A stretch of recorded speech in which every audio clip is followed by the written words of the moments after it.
बिस्मिल्लाहिर्रहमानिर्रहीम अस्सलाम वालेकुम। मैं हूं आपका होस्ट चौधरी इरफान जी, आपको स्पोर्ट्स जोन में वेलकम कहता हूं।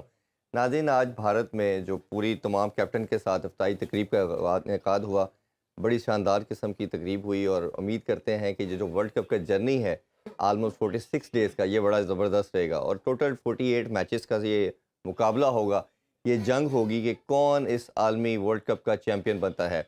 इस पे बड़ी लंबी हमारी एक अच्छी जिस तरह हमने एशिया कप की ट्रांसमिशन की, कल से हम वर्ल्ड कप की भी ट्रांसमिशन करेंगे और पाकिस्तान के जो 2 बड़े लेजेंड हैं और मेरा ख़्याल है कि वो सब आप उनको देखना और सुनना चाहते हैं। रमीज़ राजा और आकिब जावेद हमारे साथ होंगे और बट अभी हम उसको मोमेंटम बनाने की कोशिश कर रहे हैं। अभी भी हमें फ़ोन लाइन पे जॉइन किया है आकिब जावेद साहब ने। अस्सलाम वालेकुम आकिब भाई। जी, वालेकुम सलाम। जी, बहुत शुक्रिया आपके टाइम का। आकिब भाई, कितने एक्साइटेड है वर्ल्ड कप को लेके और चीज़ों के हवाले से? जी। डेफिनेटली, क्योंकि ये एक वर्ल्ड कप जो है ये डिफरेंट लेवल पे खेला जाएगा। बहुत सारे लोगों को बहुत सारी एडजस्टमेंट करनी पड़ेंगी प्लेयर्स को। जी। लोगों की एक्सपेक्टेशन जो है वो चेंज होंगी। इस गेम का जो मोमेंटम है वो चेंज होगा, क्योंकि देखिए जिस तरह से कंडीशंस बेहतर हुई है इंडियन क्रिकेट पिचेस ग्राउंड्स की हुँ। का बिहेवियर बदला है।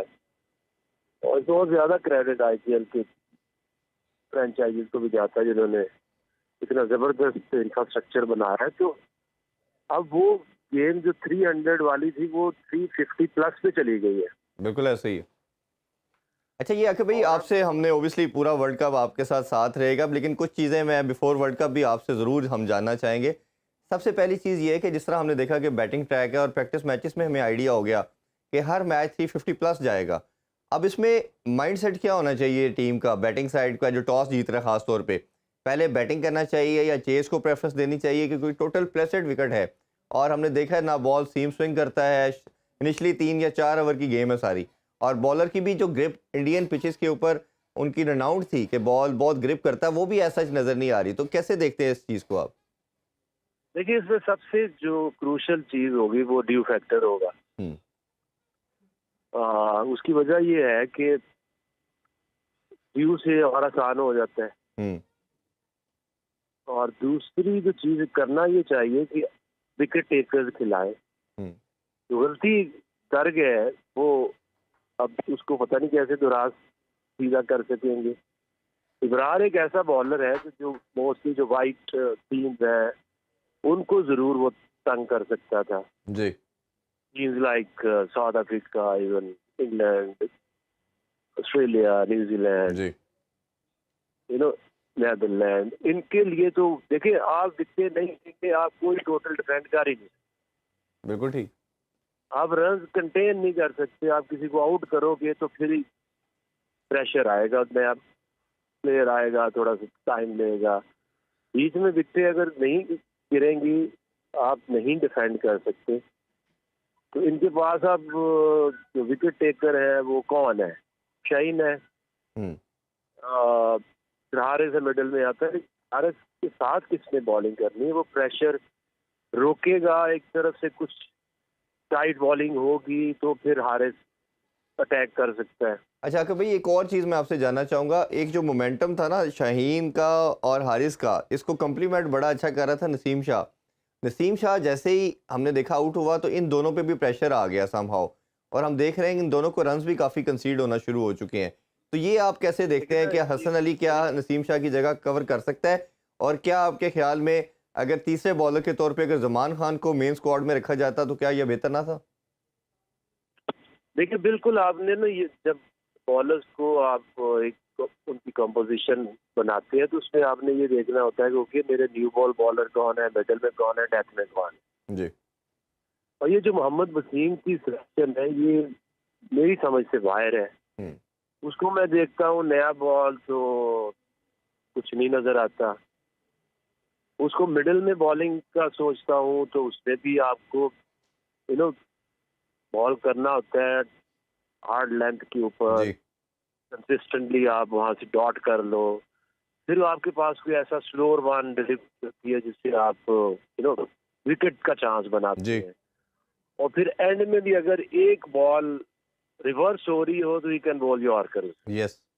Otherwise, I can't see him bowling like 10 overs in any match. तो उसकी जगह अगर आप जमान खान को, बोला भी इस बारे में, अगर आप जमान खान को लेके आते हैं तो इसका मतलब ये है कि लास्ट 5 ओवर्स उसके most effective in the world. ऐसा ही है। नया बॉल से, क्योंकि उसका जो बॉलिंग एक्शन है लाइक मलिंगा टाइप, जी।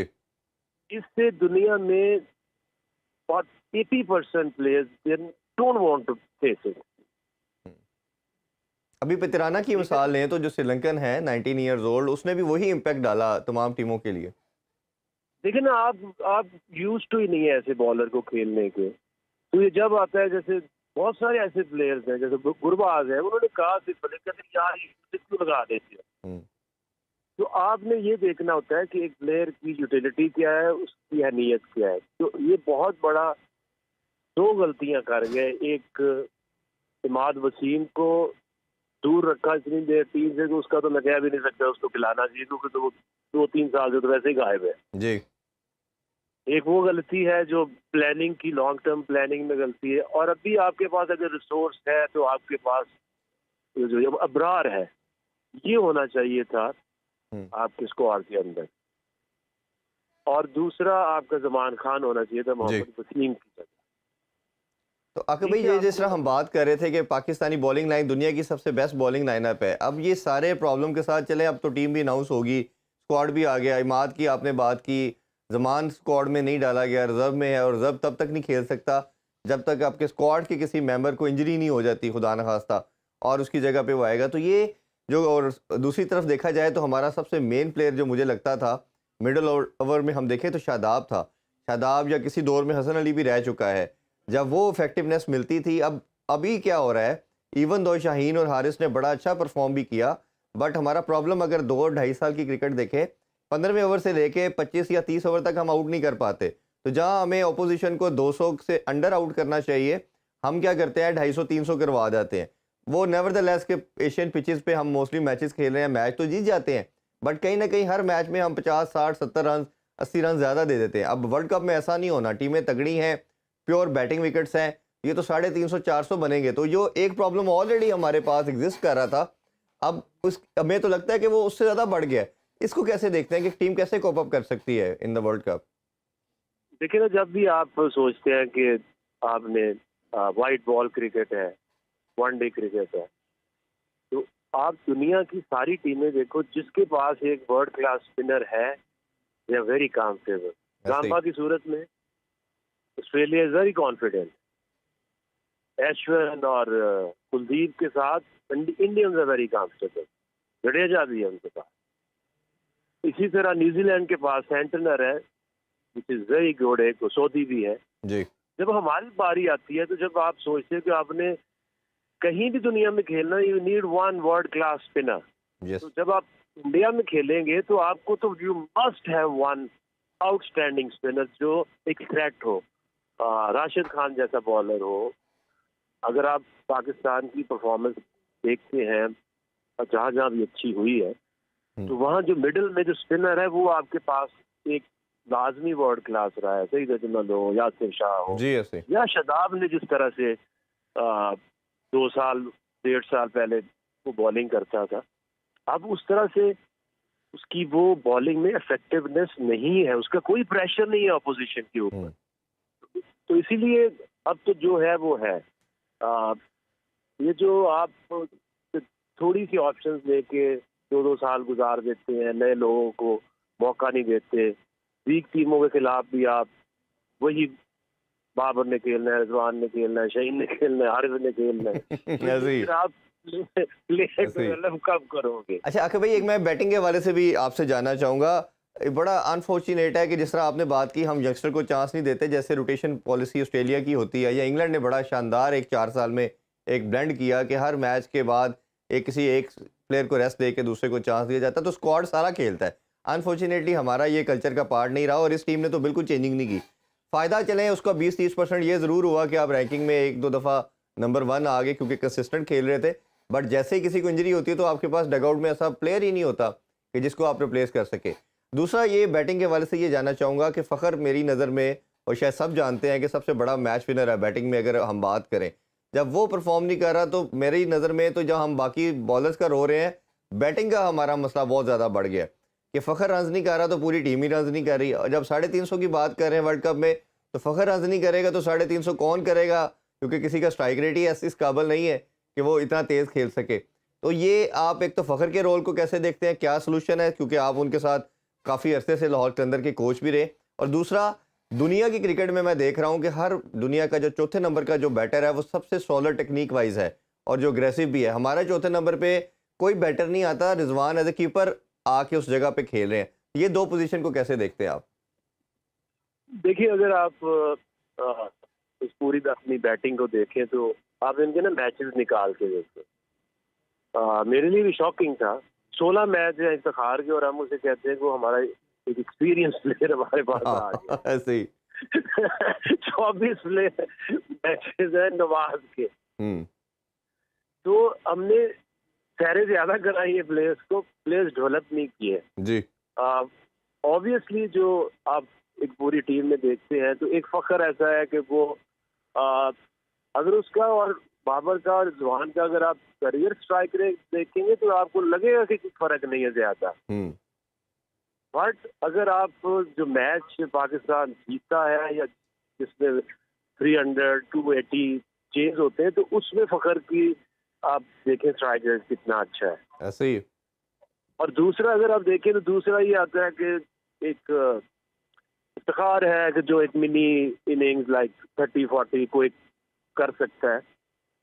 बाकी आपकी पूरी टीम जो है उसमें कोई ऐसा आपके पास ना कोई ऑलराउंडर है। अब वो वाली पिचेज है जिसके ऊपर लो स्लो स्लगिश पिचेज हैं, उसके ऊपर आपका लेफ्ट आर्म स्पिनर भी चल जाएगा या स्पिनर्स को मार उतनी नहीं पड़ेगी जी। उनमें अच्छा खासा बाउंस भी है, इवन पिचेज है। उसके ऊपर तो आपको आउटस्टैंडिंग बॉलर्स चाहिए। आपको कम से कम जैसे आपके पास शहीन है, हारिस है, इसी तरह के आपके पास 2 इस लेवल के स्पिनर्स हो तो आपका चांस, आपका विनिंग कॉम्बिनेशन बनता है। बिल्कुल ठीक बात। अच्छा, मैं आके भाई एक लास्ट आपसे चीज़ जानना चाहूँगा कैप्टन के हवाले से भी। बाबर हमें ना थोड़ा सा स्टैटिक हो जाते हैं अक्सर, हम देख रहे हैं सब कहते रहे कि जी लर्निंग कैप्टन है, वक्त के साथ सीख जाएंगे। चीज़ें अकॉर्डिंग टू प्लान चलती रहें तो बाबर परफॉर्म अच्छा करते हैं। जैसे मुझे उनको देख के मिसबा की याद आती है, मिसबा लोग जिस तरह के कैप्टन थे। जब कई काउंटर अटैक आप पे होता है, दूसरी चीज़ें आती है तो बाबर को कुछ आइडिया नहीं होता कि मैंने डिफरेंट चीज़ें क्या करनी। उसकी बड़ी लंबी एक एग्जांपल अगर मैं कोट करना चाहूँ तो वो आपके माइंड में आती जाएंगी, जैसे वर्ल्ड कप का सेमीफाइनल, फिर अभी रिसेंट फाइनल जो ऑस्ट्रेलिया में हुआ इंग्लैंड के अगेंस्ट। तो आपके ख्याल में बाबर को अब इतना टाइम तो हो चुका है, 3.5 साल ऑलमोस्ट एज ए कैप्टन हो चुके हैं, अब वर्ल्ड कप जैसे बड़े इवेंट में क्या करना चाहिए, 1-2 चीज़ें जो उनको सक्सेस की तरफ लेके जा सकती हैं?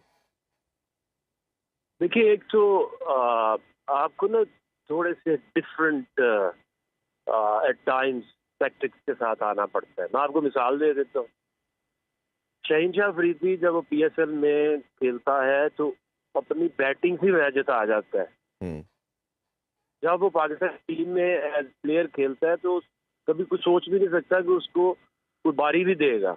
ऐसे ही ओवरऑल एक एज लीडर, एज कैप्टन, जो कॉन्फिडेंस और प्लेयर्स को डेवलप करना, उनकी स्किल्स को मजीद आगे लेके जाना, it's very important for a captain.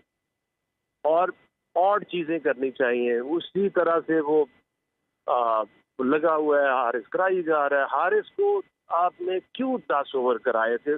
कराने की जरूरत क्या थी? आपने उसामा से 5 कराए, उसको रोक दिया। अब उसामा को 10 ओवर कराते क्योंकि आपने यही अपनी चीजें मैनेज करनी होती है अपने बॉलर्स, क्योंकि अभी हारिस ने बैक टू बैक 2 मैचेस खेल भी लिए, इंजरी से वापस आया था, इसके ऊपर प्रेशर आ सकता था। आप उनको बॉलिंग कराएं, मोहम्मद वसीम से बॉलिंग कराते ताकि उसको पता तो चलता कि वो बिल्कुल ऐसा ही है। और जैसे ऑस्ट्रेलिया ने किया, अपने पार्ट टाइम बॉलर से उन्होंने मैच में बॉलिंग करवाई और उन्होंने दिखाया। आकिब भाई बहुत शुक्रिया आपके टाइम का। I know you are busy. कल हम इंशाल्लाह आपको अपने साथ इन स्टूडियो देखना चाहेंगे और पूरा ये फिर वर्ल्ड कप की ट्रांसमिशन हमारे तमाम फैंस आपको सुनेंगे। अगेन आपके टाइम का बहुत शुक्रिया। नाज़रीन, अभी छोटा सा ब्रेक लेते हैं जी, ब्रेक से वापस आके दोबारा डिस्कशन को कंटिन्यू करते हैं। Stay with us. Welcome back in sports on. हम बात कर रहे थे वर्ल्ड कप के हवाले से। अभी स्टूडियो में हमारे साथ ज्वाइन कर लिया है ज़ाद बाजवा साहब ने। अस्सलाम वालेकुम जी। बस कैसे ठीक ठाक है आप? ठीक ठाक, आप कैसे? और हमें वीडियो लिंक पे भी ज्वाइन किया है अदील अजहर साहब ने। अस्सलाम वालेकुम अदील भाई। वालेकुम अस्सलाम, कैसे हैं आप जी सब? अल्लाह का खैरियत? शुक्र अल्हम्दुलिल्लाह, बड़े टाइम के बाद आपसे बात हो रही है अदील भाई। हाँ, बिल्कुल, एब्सोल्युटली। ऐसे ही है, एक्साइटमेंट का लेवल ओबियसली पूरी दुनिया में इस टाइम बहुत ज़्यादा है। और हमारी जो बेल्ट है सब कॉन्टिनेंट की, पाकिस्तान इंडिया, इसमें तो आपको पता है कि सेकंड रीजन के तौर पे लिया जाता है क्रिकेट को। आप कितने एक्साइटेड है वर्ल्ड कप को लेके? अच्छा, आज सुबह इत्तेफाक से मेरे रेडियो प्रोग्राम के दौरान तोई साहब ये बात हो रही थी और यकीन जाने इस बार आई डोंट नो सिचुएशन क्या है, may be it's the condition of the country and all, लेकिन या मेरे ख्याल से बहुत सारी जो कॉर्पोरेट्स जनरली वर्ल्ड कप से पहले एक हाइप क्रिएट करती हैं, इस बार जरा उसमें कमी नजर आ रही है। थोड़ी सी पाकिस्तान की रीसेंट परफॉर्मेंसेस की वजह से भी लोगों में कुछ, मैं कहूँगा कुछ डर का एलिमेंट जो है वो जी। ज्यादा है कि कहीं बहुत ही बड़ा जो है कोई हादसा ही ना हो जाए, खुदा ना खास्ता। लेकिन मेरा ये ख्याल है, आई थिंक हम पाकिस्तानी थोड़ा सा ना ओवर रिएक्ट कर रहे हैं। इंशाल्लाह पहले एक दो मैचेस में कामयाबी हासिल करेंगे, उसके बाद यू विल सी के जो एक्साइटमेंट का लेवल है वो डेफिनेटली ऊपर जाएगा। अच्छा दिल भाई, अभी ब्रेक से पहले आकिब जवेद भी हमारे साथ थे और मैंने यही बात उनसे पूछी कि यही साइड हमारी कुछ अर्सा पहले नंबर 1 भी रही। एशिया कप में डिज़ास्टर होता है, बुरी परफॉर्मेंस, खासतौर पे एक ही मैच जो भारत के अगेंस्ट हुआ वो बहुत बुरा हुआ। उसके बाद हम देख रहे हैं कि श्रीलंका से भी हमें हार हो गई और अभी दोनों वार्म अप मैचेस भी हम हार गए। अब ऐसे जब माइंड सेट क्या होना चाहिए एज ए टीम? बाबर की एज ए कैप्टन भी मैं आपसे ज़रूर जानना चाहूँगा, क्योंकि आप काफ़ी एक Sure. गहरी नज़र भी रखते हैं। तो क्या आपको लगता है कि जब ऐसा प्रॉब्लम आ जाए, बाकी तो चले आपके 10 लड़के सम हाउ सेम ही खेल रहे हैं, तो क्या Yeah. ऐसी चीज़ें करके आप अपने आप को दोबारा अपलिफ्ट कर सकते हैं? देखिए, पाकिस्तान टीम को एक बात जो समझनी पड़ेगी वो समझनी पड़ेगी कि this is the best talent that we have got. देखिए, एक दो प्लेयर ऊपर नीचे हर टीम में बेहतरी की गुंजाइश होती है। ये वही लड़के हैं। इसमें क्या था, सिर्फ मेरे ख्याल से नसीम शाह की इंक्लूजन और हो जाती। अनफॉर्चुनेटली सारे इंजरीज आप पे कंट्रोल में नहीं होती। नेचुरली इस पे आई एम श्योर आप लोगों ने थ्रैश किया होगा कि नसीम शाह की इंजरी क्या could have been better manage, something that we did with Shaheen last year as well. वो एक अलग डिस्कशन है। लेकिन सिर्फ एक खिलाड़ी के रद्दोबदल, यानी एक खिलाड़ी के टीम से चले जाने से क्या टीम वाकई इतनी कमजोर हो जाती है? देखिए, बात बड़ी सिंपल है जॉय साहब, और वो ये है कि 2017 के चैंपियंस ट्रॉफी के फाइनल के बाद से इंडिया जब भी पाकिस्तान को मिल रहा है, वो ना सिर्फ पाकिस्तान को शिकस्त दे रहा है बल्कि पाकिस्तान को बहुत बुरी शिकस्त ओडीआईज में, ओडीआईज जी। की बात कर, I am not talking about T20 cricket, because India जो है वो एक डिफरेंट ब्लेंड की ओडीआई क्रिकेट खेल रहा होता है और हमारे यहाँ एक डिफरेंट ब्लेंड की ओडीआई क्रिकेट जो है खेली जाती है। बहुत सारे लोग उसको आउटडेटेड कह सकते हैं, कुछ भी कह सकते हैं, लेकिन अपनी इसी टाइप की क्रिकेट खेलते हुए पाकिस्तान नंबर 1 टीम भी बना और नंबर 1 टीम रहा है और ऑलमोस्ट ऊपर नीचे ही रहता है।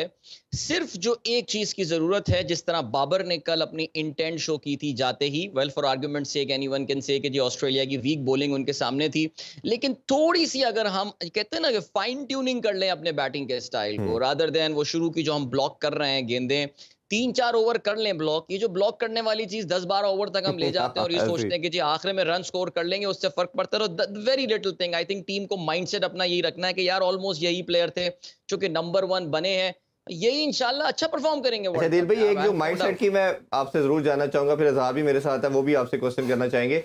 मैं ये जानना चाहूँगा कि हम अगर बात करें एग्रेसिव अप्रोच की, बाबर का जो प्रॉब्लम हमें नज़र आया, जब एक एक सिस्टमेटिक तरीके से आपका स्क्रिप्ट आप कहना चाहिए, वो अगर आपकी गेम चल रही हो फिर तो चीज़ें ठीक लगती हैं, जैसे मिसबा Yeah. करते थे। जैसे दूसरी टीम के पास प्लान बी या सी एग्जीक्यूट करती है, तो हमें बाबर के पास कोई अपने पलड़े में कहीं नज़र नहीं आता कि इसके पास भी प्लान बी है आपको काउंटर करने के लिए। अगर जैसे 10 ओवर गुजरे तो लॉन्ग ऑन लॉन्ग ऑफ पीछे ले गई, हमें पता है ऐसे ही होता है ट्रेडिशन क्रिकेट के अंदर, आप भी उसी को फॉलो कर रहे हैं। आप पे अटैक हो रहा है, आप कोई नई चीज़ नहीं कर रहे, बॉलर चेंजिंग की बात करें नहीं होती, फील्ड प्लेसिंग हमें डिफरेंट नज़र नहीं आती। तो इस माइंड सेट के साथ अब 3.5 साल का टेन्योर बाबर को मिल गया है, अब वर्ल्ड कप जैसे बड़े मेगा इवेंट के अंदर क्या आपको लगता है कि कुछ वो एडिशनल या नया कर पाएंगे, मिकी आर्थर कुछ इंजेक्ट कर पाएंगे उनमें? देखिए, मिकी आर्थर का जो प्रीवियस टाइम था उसमें बाबर एक बड़ा इंपॉर्टेंट रोल प्ले कर रहे थे, and that too as a full time batsman. उस वक्त सरफराज कप्तान हुआ करते थे, एंड सरफराज से आई नो कि लाख इख्तलाफात बहुत सारी चीज़ों पे किया जा सकता है, बहुत सारे लोग उनकी परफॉर्मेंसेस को तनकीद का निशाना बनाते हैं, बट ये बात एक मानने वाली है कि सरफराज बाबर के मुकाबले में क्रिएटिव कप्तान हुआ करता था। वो ही वॉज नॉट स्केर्ड और afraid of trying new things out. हाँ, प्रॉब्लम ये थी कि वो चीज़ें जब नहीं चल रही होती थी तो वो सरफराज के चेहरे पे नजर आना शुरू हो जाया करता था। अल्लाह ताला ने बाबर को ना एक बड़ी सलाहियत दी है, और वो ये है कि उसके चेहरे पे एक्सप्रेशंस बहुत ज्यादा नमूदार नहीं होते। समथिंग जो इंजी भाई के दौर में हुआ करता था कि जी पिट भी रहे हैं तब भी वही एक्सप्रेशन है, और अगर पाकिस्तान जीत भी रहा है एक्सप्रेशन उनका सेम रहता रहा, तो दूसरी टीमें भी देखती नहीं, कहती नहीं यार इस बंदे का तो कोई रिएक्शन ही नहीं आता, ये कैसा आदमी है। बाबर में थोड़ी बहुत ये कैपेबिलिटी है, बट देखिए बाबर की कप्तानी का ये एक आखिरी इम्तिहान है। मैं आखिरी इम्तिहान इसलिए कह रहा हूँ बिकॉज अगर Pakistan does not do good in this cricket world cup, मेरे ख्याल से this is the end of the road for Babar's captaincy. Because देखिए चाहे वो कराची किंग्स हो या फिर वो पाकिस्तान क्रिकेट टीम हो, आई थिंक बाबर की कप्तानी, बाबर की बैटिंग की ग्रेटनेस पे तो हम कोई एतराज़ कर ही नहीं सकते ज़ाहिर है, लेकिन उसकी कप्तानी आई थिंक बहुत ऑब्वियस हो जाता है कि you are right, there is no plan B. मैं अक्सर अपने टीवी शो में भी जब ये बात करता रहा, जो क्रिकेट के हमारे बड़े हुआ करते थे वो ये बात बोला करते थे कि यार सिर्फ बाबर पे क्यों ब्लेम कर रहे हैं, why don't you blame the entire think tank and all. वो थिंक टैंक क्यों नहीं मशवरे दे रहा उनको। लेकिन आई थिंक कप्तान जो इम्पल्सिव डिसीजन मेकिंग होती है, क्या वो हर 3 या 4 बॉल के बाद पानी लेकर भेजेगा कोच के भाई जाके यार ये करो, इस फील्डर को यहाँ करो। एक जो गेम सेंस होती है, आई थिंक मैं तभी बार बार ये बोल रहा हूँ, पाकिस्तान के सिर्फ बाबर नहीं, आई मीन फखर जमान की आप बात कर लें, उनके करियर का ये बड़ा इंपॉर्टेंट टूर्नामेंट है। बिकॉज अगर फखर नहीं रन्स करते या एक दो और प्लेयर्स, शादाब की अगर हम बात करें, अगर खुदा ना खास्ता वो भी परफॉर्म नहीं करते, तो they will have a long layoff from cricket hopefully, अगर मेरिट पाकिस्तान की क्रिकेट में प्रिवेल करता है। Similarly Babar, I think we all agree, और मेरे ख्याल से बहुत सारी टीमें इस चीज को अब एक्सप्लॉइट करना शुरू हो गई जी। हैं, बाबर की ये जो कप्तानी की जो लिमिटेशंस हैं। अच्छा अदील भाई, मुझे ये बताइएगा कि आपके ख्याल में परसों हमारा पहला मैच है नीदरलैंड्स के ख़िलाफ़, उसमें हमारा प्लेइंग 11 क्या होना चाहिए? हमारा थर्ड फास्ट बॉलर जिसने नसीम शाह को रिप्लेस करना है वो कौन होना चाहिए? आया वो फास्ट बॉलर ही होना चाहिए, स्पिनर होना चाहिए? ओपनिंग में हमारे अभी भी कंफ्यूज हैं कि हमने अब्दुल्ला शफीक को खिलाना है या फ़खर जमान को खिलाना है इमाम के साथ। और मिडिल ऑर्डर में भी अभी एक है हमारे पास ये क्वेश्चन, जिस बात पे डिबेट की जा रही है कि हमने साउथ शकील को मौका देना है या सलमान को मौका देना है। तो इस हवाले से आपकी क्या राय है?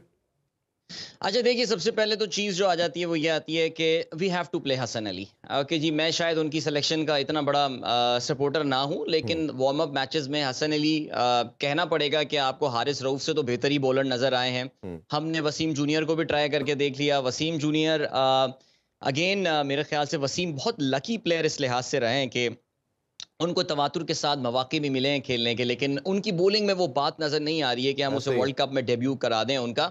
आई थिंक पाकिस्तान की फास्ट बॉलिंग, हमारे पास अनफॉर्चुनेटली ज़्यादा ऑप्शन नहीं है। Shaheen has to be there, Haris Rauf and Hasan Ali. Hasan Ali वही उनका एक्सपीरियंस है, कल उन्होंने अपना अच्छा एक्सपीरियंस, और ऑस्ट्रेलिया की जिस बॉलिंग के सामने हसन, बैटिंग के सामने हसन बॉलिंग कर रहे थे, I think that is pretty formidable and one of the best batting line-ups. और ये समझ के उनको रहम तो नहीं कर रहे होंगे ना कि वार्म अप मैच है, हसन अली बड़ा बॉलर है, नहीं, आई थिंक उसने अच्छी बॉलिंग कराई है कल, ही हैज टू प्ले। तो 3 फास्ट बॉलर्स ये हैं मेरे ख्याल से। हारिस रऊफ का रन्स पड़ना हमारे लिए ज्यादा परेशानी की बात है, because again same thing comes, Haris is a very, I mean he know is a very hard working guy. और उनकी जो ESPN क्रिक इन्फो में डॉक्यूमेंट्री मैंने देखी है उसके बाद तो और इज्जत जो है ना मेरी नजर में बढ़ गई है। लेकिन काफी यूनिडायरेक्शनल हो जाते हैं, जान बहुत लगाते हैं, बिकॉज यार टेप बॉलर का, हम सब ने टेप बॉल क्रिकेट खेली, हम सबको पता है कि उसमें जान लगानी पड़ती है आपको बॉल में। दिस क्रिकेट वर्ल्ड कप, ये अगर फास्ट बॉलर्स वेरिएशंस नहीं लाएंगे तो फिर उनको रन्स पड़ने हैं। कल हमने मिचेल स्टार्क के केस में भी देखा कि पाकिस्तान उन पे रन्स कर रहा था बिकॉज एक बहुत ही एक यूनिडायरेक्शनल किस्म की वो बॉलिंग कर रहे थे।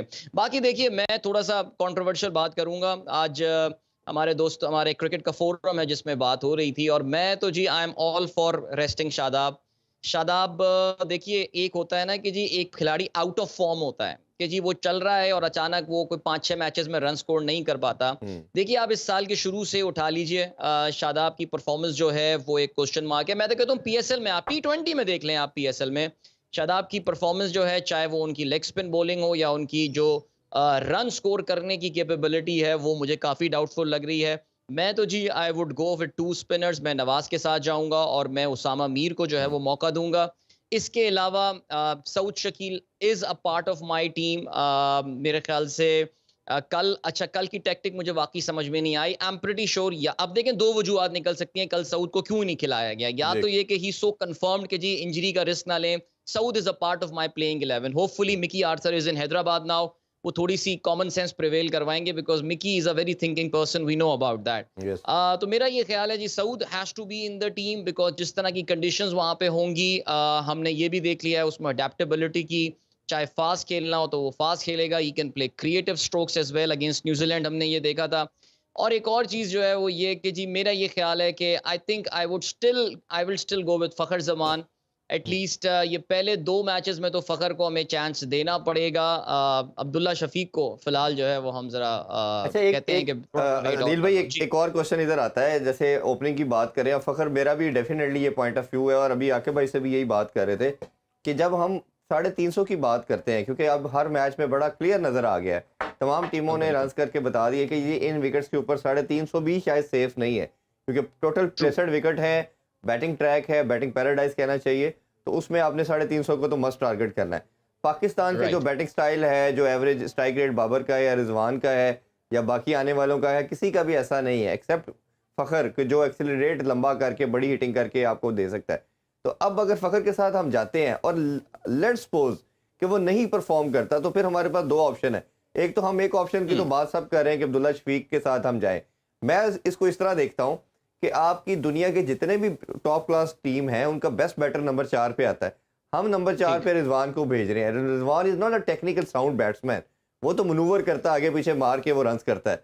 तो हम T20 के फॉर्मेट को क्यों नहीं अडॉप्ट कर लेते? बैटिंग विकेट्स हैं, रिजवान को ओपन करवाएं इमाम के साथ, और नंबर 4 हम साउथ कील जो प्रॉपर बैटर है उसको दे के क्यों नहीं चलना चाहिए? क्या ख्याल है इस अप्रोच को अगर अडॉप्ट करें दे हम? देखिए जॉय साहब, जो बात है वो ये है कि ऑनेस्टली स्पीकिंग कभी-कभार ना आप अपने आप को बड़ा बेबस सा फ़ील करते हैं। देखिए भई, ज़ाहिर है रिज़वान बहुत अच्छा प्लेयर है, अच्छा इंसान है, सब कुछ है, लेकिन मुझे ऐसा लगता है कि हमारे यहाँ काफ़ी खिलाड़ियों की जो है ना वो पावर्स इतनी ज़्यादा हो गई हैं कि आप मुझे ऐसा लगता है कि बस उन्होंने they have made up their mind that this is what I am going to do, और आप प्लीज़ कुछ भी हो जाए मैं टस से मस जो है ना वो नहीं होऊँगा इस चीज़ के साथ। व्हिच इज़ व्हाई अभी अब से अगर आपको याद हो कुछ महीनों पहले की बात है, ये ज़का अशरफ साहब के आने से पहले आपको अंदाज़ा है कि नजम सेठी के दौर में एक एफर्ट की गई थी कि खिलाड़ियों की ज़रा पावर्स को कर्टेल किया हाँ, जाए, हाँ। बिकॉज़ उससे पहले आपके तो ख़ैर बहरहाल एक्सपर्ट अफ़गानिस्तान पैनल में सीरीज़ से होते हैं। पहले किया गया था जी, बिल्कुल। जी हाँ, बिल्कुल किया गया था। अगर आपको याद हो खिलाड़ियों ने वो ट्रेंड भी चलाने शुरू हाँ, कर दिए थे कि सोचना भी उन्होंने मत भी एंड ऑल, मनाया एंड है। आई थिंक ये पाकिस्तान क्रिकेट में एक बड़ी अनप्रेसिडेंटेड जो है वो चीज़ हुई हुँ, थी। वाक़ई ऐसा लग रहा है कि वो एफर्ट, अच्छा उसका एक फिर बैकलैश आया था और मुझे लगता है नजम सेठी साहब भी थोड़े बैक फुट पे चले गए थे। मेरे ख़्याल से उस आइडिया में जो है वो कोई प्रॉब्लम नहीं थी। You are so right. Rizwan मुसलसल इस नंबर पे खेलने की कोशिश कर रहे हैं। ज़ाहिर है उन्होंने एक मैच में रन्स भी स्कोर किए, लेकिन देखिए बात बड़ी सिंपल है। यहाँ तो इस वर्ल्ड कप में मुझे 400 रन सेव नहीं लग रहे हैं, जिस तरह की अभी हमने विकेटों का मिजाज देखा है। अच्छा देखिए, अभी हमने हैदराबाद दक्कन में 2 ये पाकिस्तान के ओडीआई मैचेस देखे। माइंड यू, हैदराबाद इंडिया के कोई हाईएस्ट स्कोरिंग ग्राउंड्स में से नहीं है। यहाँ जी, पे कोटला की तरह या यहाँ पे वानखेड़े की तरह रन्स नहीं बनते हैं। आई थिंक यहाँ पे तो 300 बड़ी मुश्किल से अबूर हुआ है रीसेंट टाइम्स में। जी, इवन अहमदाबाद आप देखेंगे कि अहमदाबाद में भी अभी तक 300 इवन तो बहुत लिमिटेड क्रिकेट हुई है in that Narendra Modi stadium की मैं बात कर रहा हूँ, बिकॉज जी। पूरा ग्राउंड इन्होंने जो है जो पहले मोटरा कहलाया जाता था वल्लभ भाई पटेल स्टेडियम, उसको पूरा उन्होंने रीडू किया रीडू है किया, हाँ अपना। जी। वहां पे भी अभी तक इतने रन्स नहीं बने, लेकिन इस वर्ल्ड कप में क्योंकि विकेटें आईसीसी बनाएगा not the BCCI, you will see a serious change in the wickets. मैं तो चेन्नई के बारे में भी काफी होपफुल हूँ। लोग काफी डरे हुए हैं कि जी अफगानिस्तान बड़ी प्रॉब्लम क्रिएट करेगा। Yes, it will be a slower wicket because वहां का मौसम चेन्नई का बहुत ह्यूमिड होता है, बहुत जी, डैम कंडीशंस होती हैं, but there will be runs. So अगर Pakistan top the order runs नहीं बनाएगा, अगर हम हर मैच में एक्सपेक्ट करेंगे कि इफ्तिखार नंबर 5 6 7 पे आके आपको रन्स करके दे रहा होगा, हमारी स्ट्रैटेजी बहुत गलत होगी। रिजवान वाला ये idea, this a good idea, but honestly speaking हमारी इतनी पत्थर पे लकीर बन चुकी है स्ट्रैटेजी कि हम उसको जो है ना वो चेंज करने को तैयार नहीं है। हुँ। Let's just hope common sense prevail there. इंशाल्लाह जी, बड़ी दुआ और उम्मीद है कि हमारा पाकिस्तान टीम अच्छा परफॉर्म करे। एक पॉजिटिव नोट अज़ील भाई इसमें ये है कि मैं हमेशा, मेरे से भी ऑब्वियसली बहुत लोग पूछते हैं पाकिस्तान टीम क्या फेवरेट है या नहीं, तो मैं कहता हूँ कि जब ये फेवरेट नहीं होती तो फिर ये फेवरेट होती है। तो जब फेवरेट होती है तो एशिया कप में देख लिया हमारे साथ क्या हुआ। तो हमारे चांस हमेशा हैं और हमेशा रहेंगे, और दुआ और उम्मीद के साथ कि इंशाल्लाह हम वर्ल्ड कप में अच्छा परफॉर्म करें और कप लेके आए। अदील भाई आपका अगेन बहुत बहुत शुक्रिया। ज़ार आपका बहुत शुक्रिया। इंशाल्लाह कल मेगा ट्रांसमिशन में आप सबसे मुलाकात होगी। हमारा साथ 3 ट्रांसमिशन में आपके साथ रहेगा, और इंशाल्लाह 12 बजे आपसे कल मुलाकात करते हैं। अपना बहुत सा ख्याल रखिए। अल्लाह हाफ़िज़। पाकिस्तान ज़िंदाबाद।